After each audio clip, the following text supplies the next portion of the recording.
कधीच नाही चुकणार तुमचे फेवरेट टीव्ही शोज झी5 सोबत, तेही एकदम फ्री।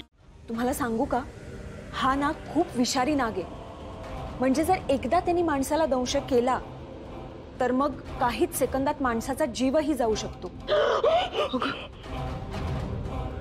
उपचारांसाठी सुद्धा वेळ मिळत नाही, म्हणून मी सगळ्यांना सतर्क करतेय। घाबरवू नकोस आमच्या घरच्यांना उगाचच प्लीज। मॅडम, मी कोणालाही घाबरवत नाहीये, मी फक्त अलर्ट करतेय एवढंच। नाग आपल्या घरातून गेला की नाही हे कसं कळणार? नाग घरातच असेल असं कुठेतरी मला तरी सेन्स होतंय।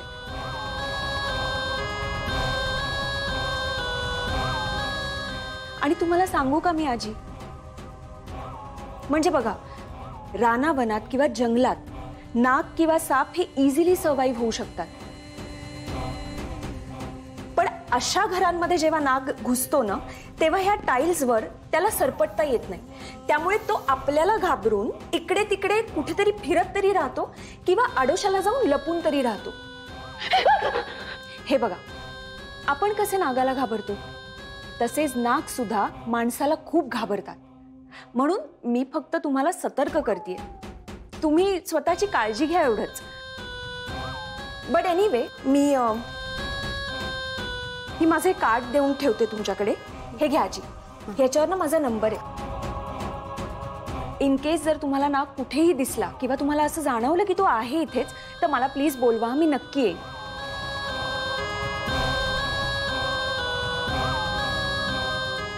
आजी, नक्की प्लीज मलाच बोलवाल ना, दुसऱ्या कुठल्या सर्पमित्राला बोलू नका प्लीज। ऍक्च्युली हा नाग जरा युनिक आहे ना, तुम्हाला कोणाला खरं नाही वाटणार, पण हा नाग माझं करिअर घडवू शकतो।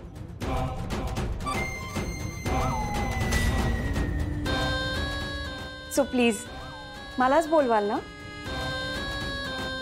निघा, निघ करू आम्ही तुला फोन, निघ। थँक्यू, आय जस्ट विश हा नाग मलाच मिळेल। येते।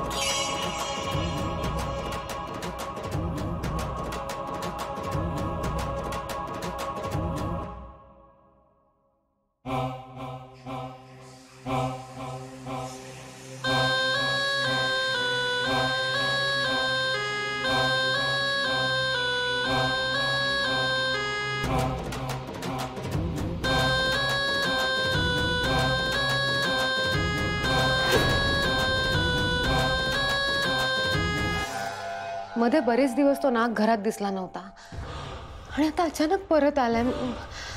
आता मला खरंच कळत नाही सगळं काय चाललंय। काहीतरी मोठं घडणार आहे। अद्वैत साहेब, ऐका ना, तुम्ही डोंट वरी, मी घेईन काळजी। मी आता फक्त हा विचार करतोय की त्रेतायुगात माझा जन्म सर्पयोनीत झाला होता, म्हणजे मी तेव्हा नाग होतो। मग मी नाग असणं आणि आत्ता जो घरात नाग दिसतोय त्याचा काही संबंध आहे का? असू शकतो,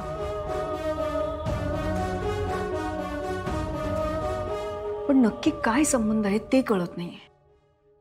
चौथी पेटी आपल्याला सापडली असती तर कदाचित ह्या सगळ्या शंका दूर झाल्या असत्या, पण चौथी पेटी रुपालीबाई साहेबांना सापडली, त्यामुळे ह्या सगळ्या प्रश्नांची उत्तरं मिळणं खूप कठीण आहे। बरं, रुपालीकडून पेटीबद्दल काही कळलं का? नाही। आबांचा फोन आला होता, मी मूर्ती होती तशी ठेवून आले ना, तर गावकऱ्यांना हा सगळा चमत्कारच वाटतोय। मूर्तीखाली काहीतरी होतं आणि ते काढलं गेलंय, हे गावात कोणालाच कळलं नाहीये। पण पण मुळात मूर्तीखाली पेटी होती हेच कुणाला माहित नाहीये. उशीर झाला आपल्याकडून. आपण आधीच जाऊन पेटी ताब्यात घ्यायला हवी होती. खरंच आपण उशीर केला. आधी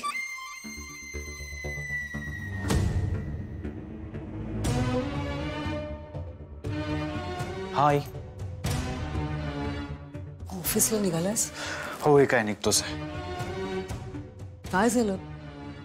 काळजी वाटते का तो नाग परत दिसला म्हणून? नको काळजी करूस. ती सर्पमित्र अस्तिका जठार, तिचा नंबर आहे आईंकडे. परत दिसला तर मी सांगते त्यांना फोन करायला. आज काय ऑफिसमध्ये महत्वाच्या मीटिंग्स आहेत. शेखर पण लवकर गेले. हो, हे काय मी पण निघतोच आहे. येतो नेत्रा. काळजी घे.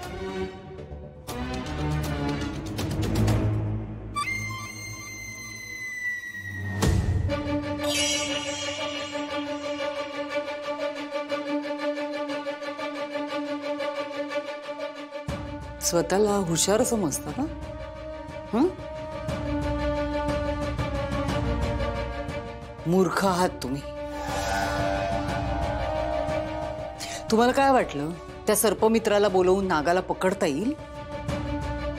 नाही होणार आहे असं. बेअक्कल. त्या त्रिनयनेला सुद्धा लाज वाटत असेल अशा लेचापेच्या पोरी बघून. तो नाग याच घरात आहे आणि तो इथेच राहणार. तो त्याच्या विषाने या घरातल्या प्रत्येकाला संपवणार. काहीही करू शकणार नाही तुम्ही. तुमची वानर सेना काहीच करू शकत नाही.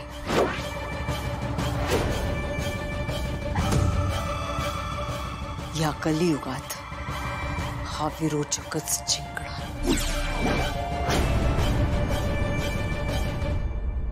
राक्षसाला नेहमी असंच वाटतं की आपणच जिंकणार. अगदी दशमुखी रावणाला सुद्धा वाटलं होतं की प्रभू श्रीरामांना तो हरवणार. पण प्रभू श्रीरामांनी लंकेत जाऊन त्या शक्तिशाली रावणाला त्याच्या अहंकाराला संपवलं. विसरू नका.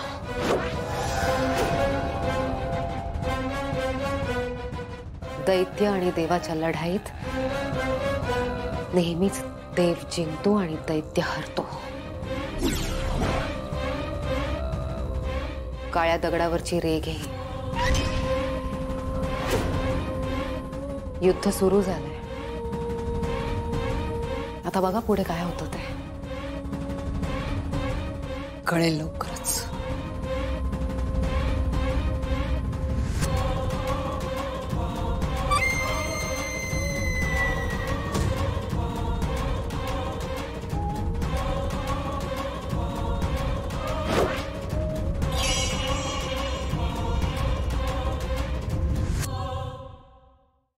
झी5 ॲप डाउनलोड करा आणि पहा सर्व एपिसोड्स एकदम फ्री.